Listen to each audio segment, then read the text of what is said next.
We are very happy to have on live from snowy State College, Pennsylvania, Austin Mock of The Athletic. How bad is the snow, Austin?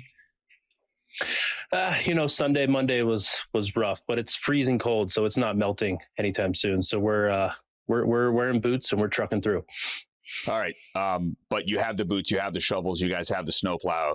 Like you guys are actually prepared for snow as opposed to, say, Texas or Louisiana or Mississippi, where they're not prepared for the snow. Yeah, the salt trucks came out early and they had plenty of snow plows. We were pretty good. I don't know if you wanted to travel during the bulk of the storm, but I would say Monday morning, next morning after, you were safe to go, which is definitely more prepared than the South is, because they don't get it that often. No, they don't. Like, my mother's flying back. My parents are flying back to Virginia today. They were out of town, out of the country, and outside D.C. And my mom said to my brother, "Hey, can you pick us up?" My brother said, "No, I can't get out of my driveway. What do you want me to do?" Like, sorry, like Uber, we love it, but like, we can't do it. Anyway, let's get. Go ahead. I'm sorry. Go ahead. No, I was just gonna say, yeah, it's when you're not used to, even just the tires are a big difference. If you don't have the tires that it can deal with it, you're not going anywhere. No, we don't have that issue in Southern California, except when it rains and the local news treats the rain like the snow. But we'll save that for another show. So if you go to the piece that you just posted on The Athletic, which, by the way, I do read every day, love it. It's my first go-to every single day for not only football, mostly football, but for everything else as well. Your projection model here, which was great leading up to the postseason, has the Seahawks as a 63% favorite and the Patriots at 37%. Austin, explain the model and how we got to that math. Yeah, so basically the model takes in a bunch of different box score metrics, play-by-play data, even some charting data that we're seeing more and more out there, which, that's basically coverage data, blitzing, pressure data, all of that. It takes all of that in. It adjusts for opponent. So if you play an easier schedule, your numbers will get, regress down a little bit. And basically I take all that, put it into a model, and it's able to spit out how likely teams will win, how many points they're projected to win by, total points in the game.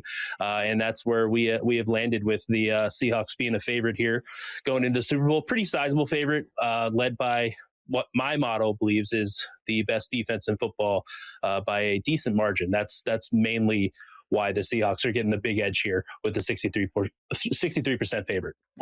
Yeah, if you look at the defense, obviously they're the number one scoring defense in the NFL. What the Rams are able to do to them, 84, 85 points in those three games that LA played, but still 1-2 in those three games, despite scoring 27 points a game on average in those three games. How does that defense stack up against Drake Maye, who took 15 sacks in three games? And how do you account for the weather in the second half? Because the weather clearly skewed, you'd have to think, some of those offensive numbers.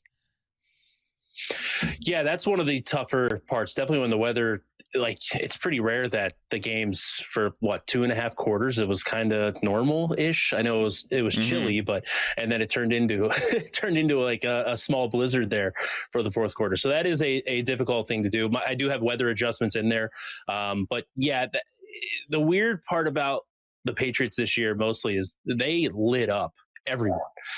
They played a very easy schedule, mind you, but they absolutely dominated everybody. But the three games in the playoffs, they played good defenses in the Chargers, the Texans, and the Broncos. And the offense has looked poor, and it's looked very poor against pressure on the offensive line. Drake Maye, you mentioned the sacks that he's taken. There's been a lot of near sacks as well.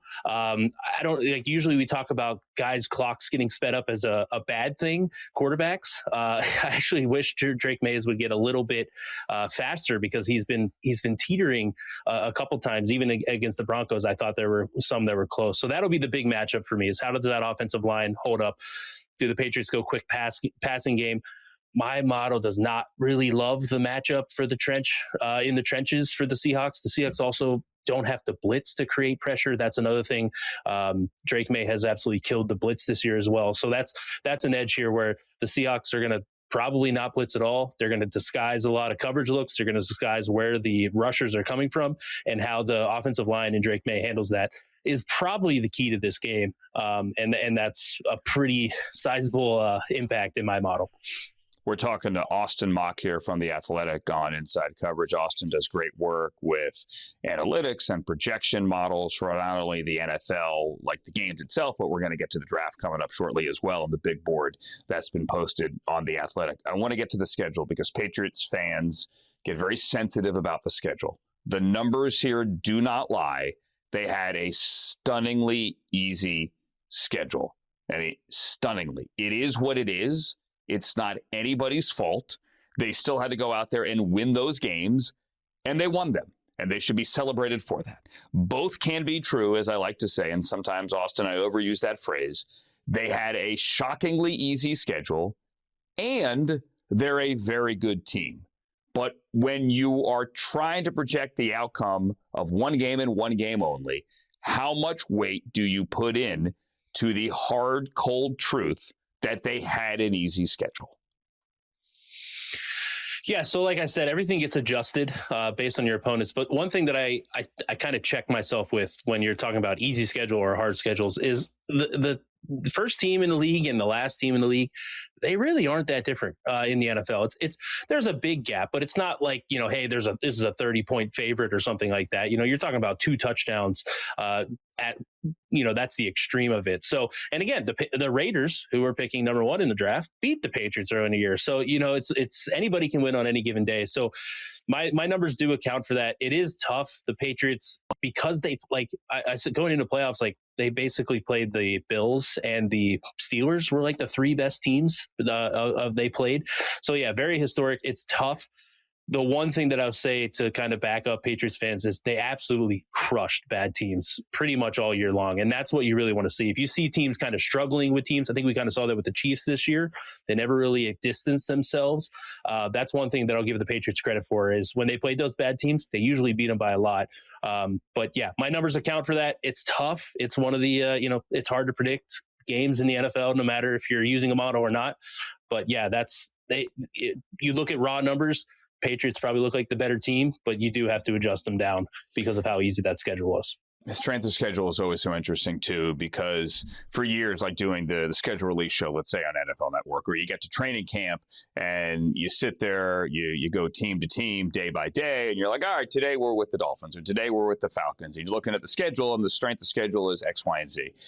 And I always say, but once the games start, you almost have to throw that out because last year doesn't matter that much. Like right now, if I'm correct, I believe the Browns have the quote-unquote, I'm going to use air quotes here, easiest schedule for 2026. That's because the AFC North plays the NFC South next year. Well, the AFC East just played the NFC South last year. That's why the Patriots have all those NFC South opponents on there, and they were able to blow through that division. What that division looks like once we get through free agency, the new league year, and the draft in September as compared to now, who knows? The Falcons, I think, for my money, are better with Kevin Stefanski.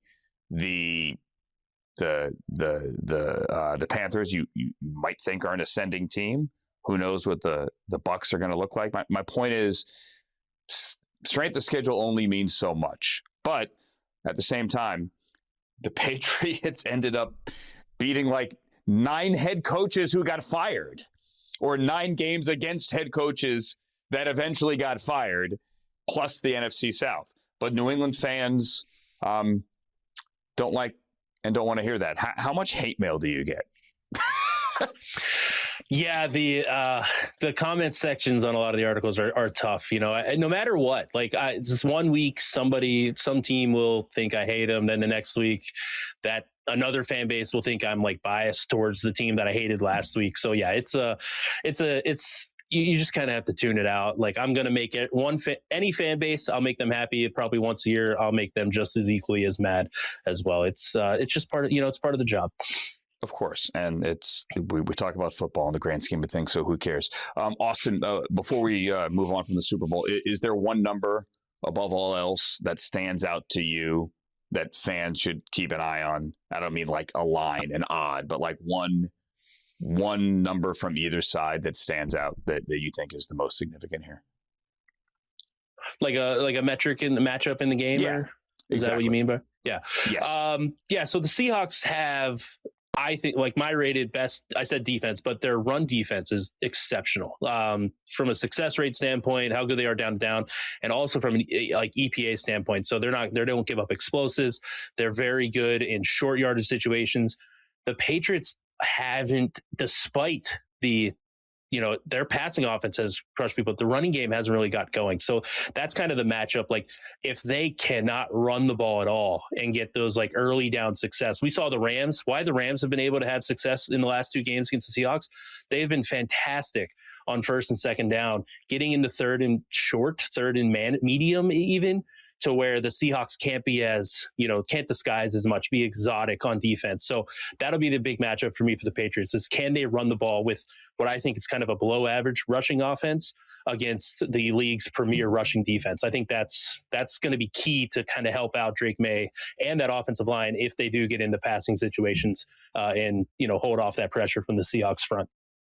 And that backed itself up in the NFC Championship game. Stafford, great first and second down, not nearly as hot on third and fourth down.